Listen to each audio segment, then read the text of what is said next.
Okay, welcome back to From the Anvil, folks. It's me again, James, in the flesh. Well, virtually in the flesh and on your camera. It's game preview time. Aston Villa's up next at the London Stadium. And it's time for me to begin by the usual reminder to anyone in Canada who is watching this video. West Ham United did not employ Jack Grealish. That was Aston Villa. Because I have got a few people who have said to me, "Oh, do you support James?" And I say, West Ham. And they say, "Oh, that's who Grealish used to play for." No, it wasn't. Mind you, could have signed him in 2018 and we didn't. More fool us. But just because the team wears claret and blue doesn't mean to say they also played for them. Honest mistake, I guess, but anyway, you know what's up. Villa is chasing Champions League football and has just come off of an emphatic 4-0 win against Ajax. We broke them by buying their two best players. Villa's broken them even more. And Ajax isn't doing as well as it should do in the Eredivisie anyway.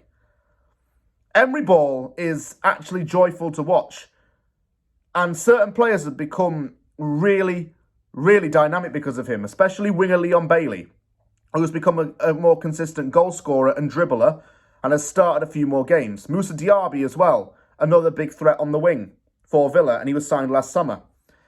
Ollie Watkins is the man West Ham should have signed instead of Ben Rama, really. They're on a plate for you, David Moyes, and you didn't sign him in 2020. I'll stop clapping my hands and I'll put them, sit on them.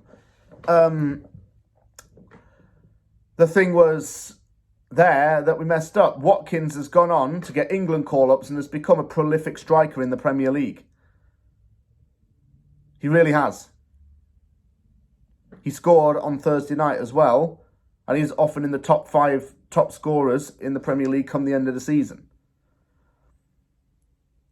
Villa also has a goalkeeper who was a World Cup winner, Emi Martinez.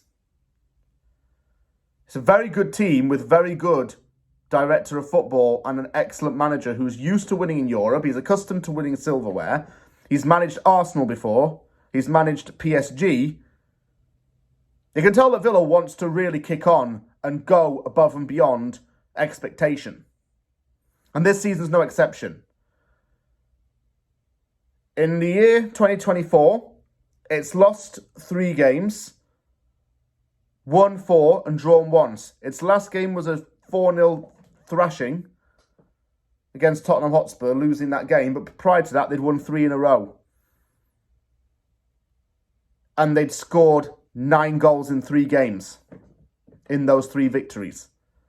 They even beat Sheffield United 5-0 as well. So this is why it's hard to face Villa. And it could be even a defining game. They're going for Europe, we're going for Europe. And with the FA Cup going on this weekend and with games not being played, we have a kind of a hit. Do you know what I'm saying? This is where we need to make it count. I had spoken about possible team lineups. I can't sit on my hands anymore. Team lineups. And Antonio's worthy of a start in this.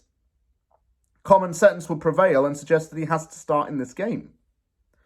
As well as, the other things that Moyes has to consider with his team lineup. Does Danny Ings get more game time in this? Does he come on against his former club and make an impact? Again, something to think about. We don't want to repeat the 4-1 that happened at Villa Park because that was just disgusting. If we get at least a point in this, we're fine. But go for all 3. How do you stop Ollie Watkins? Well, you stop his supply line. Fundamental thing to do is to get those wingers down. And that brings me on to my next point. If Cresswell's going to be playing against Diaby and Bailey, he's going to get battered. They know he's going to be a weak point. So you've got to be extra tight. Still, looking forward to this one. I am getting up early for it, because I can. We beat Villa. We're seriously in the hunt for Europe. If we lose, it gets a little bit shakier for us, because teams below us have a game in hand. And then, after this game, we're going to get a clearer picture of what we need to do as the season starts to draw to a close.